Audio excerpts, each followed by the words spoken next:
From the New York Times, it's The Headlines. I'm Tracy Mumford. Today's Tuesday, July 15th. Here's what we're covering.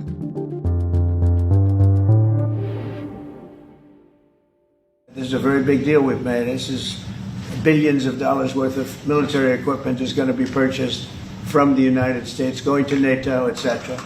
At the White House on Monday, President Trump officially announced a new U.S. effort to support Ukraine. His plan includes selling American weapons to Europe that can then be passed on to the front lines, and the threat of sharp new tariffs on Russian trade if Moscow doesn't move quickly toward a peace agreement. It's part of a dramatic shift for Trump, who's gone from praising Vladimir Putin to issuing him a new ultimatum. So if it's not done, if we don't have an agreement in 50 days, that's what we're doing, secondary tariffs, and they're biting. So as my colleagues and I talked to experts about President Trump's proposals, what we really found was a lot of skepticism that this was going to make a major short-term difference. My colleague Michael Crowley covers U.S. foreign policy for The Times. There are still a lot of big unanswered questions here.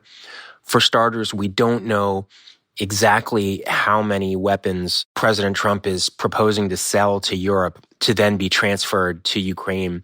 Moreover, President Trump talked about very severe economic penalties that he would impose on Russia's trading partners. Now, Russia makes huge amounts of money selling energy to countries like India and China.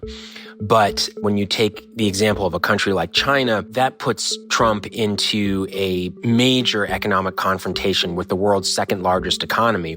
And we've already seen Trump retreat on huge tariffs that he was going to levy against China. So there's not a lot of reason to think that he's going to follow through with that particular threat.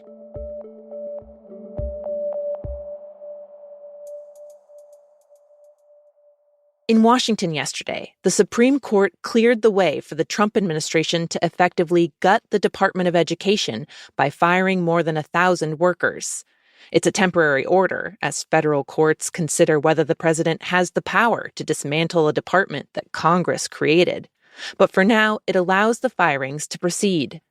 When the president took office, the agency had more than 4,000 employees. Soon, it's expected to have just half that, which could severely affect how the government manages student loans, tracks student achievement, and enforces civil rights in schools.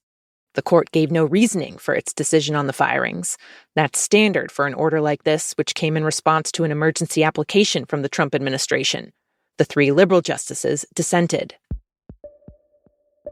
Meanwhile, in another fight over the education department, 24 states filed a lawsuit yesterday to try and get access to billions of dollars in school funding that the administration has frozen. With almost no notice, officials announced this summer that they were holding back about $7 billion, roughly 14% of all federal funding for elementary and secondary education in the U.S. The funds support teacher trainings, after-school care, and English language programs.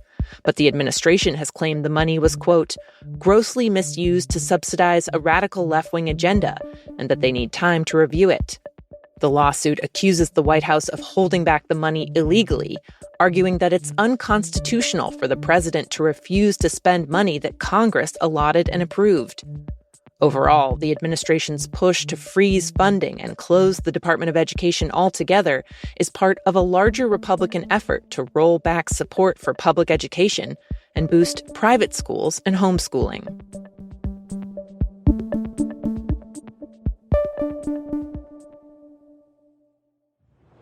Are you still talking about Jeffrey Epstein?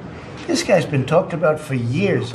President Trump is struggling to contain an open revolt by some of his most loyal supporters who are upset over how his administration has handled the Jeffrey Epstein case. Are people still talking about this guy, this creep?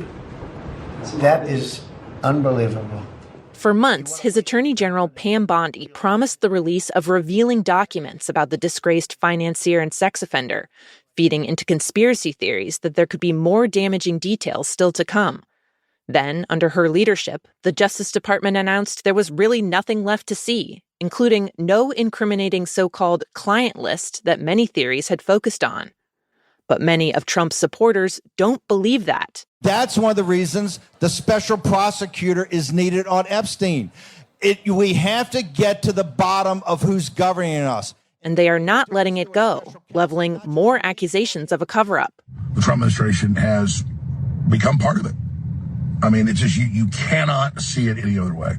Over the last few days, Trump's tried to tamp things down. He's urged his followers to, quote, not waste time and energy on Epstein. He's defended Bondi and bemoaned the fact that his base is splitting over this, writing, "We're on one team, MAGA, and I don't like what's happening." Now, Steve Bannon, once one of Trump's closest advisors, is predicting there could be more fallout if the administration continues to dismiss the outcry.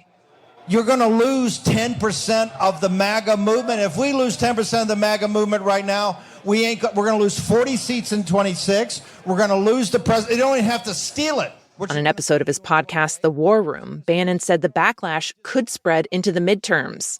And one of Bannon's colleagues on the show, Natalie Winters, told The Times, quote, "People are really upset."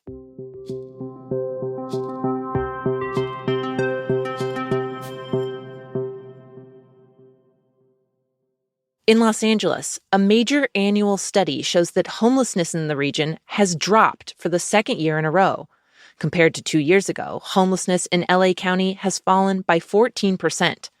One of the most visible signs of the issue, people sleeping on sidewalks or in cars and abandoned buildings, has gone down significantly. The county and the city have made a multi-billion-dollar push in recent years to tackle the issue, rolling out rent subsidies and new housing units, along with mental health and addiction outreach.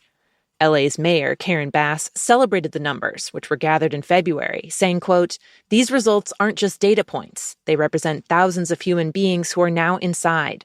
Despite the progress, there are still more than 70,000 unhoused people in LA County, and the region faces a severe housing shortage, which was made worse by the wildfires earlier this year that tore through neighborhoods and destroyed thousands of homes.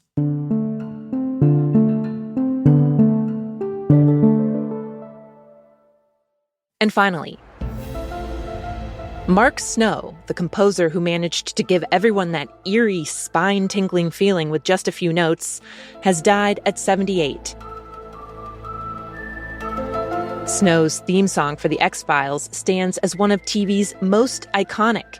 Even just a few seconds of it told you to buckle up for whatever unexplained phenomena FBI agents Mulder and Scully were about to encounter.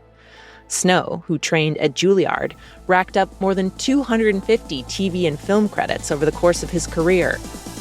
But The X-Files was his biggest success. At one point, a dance remix of the theme even became a top 10 hit in Europe.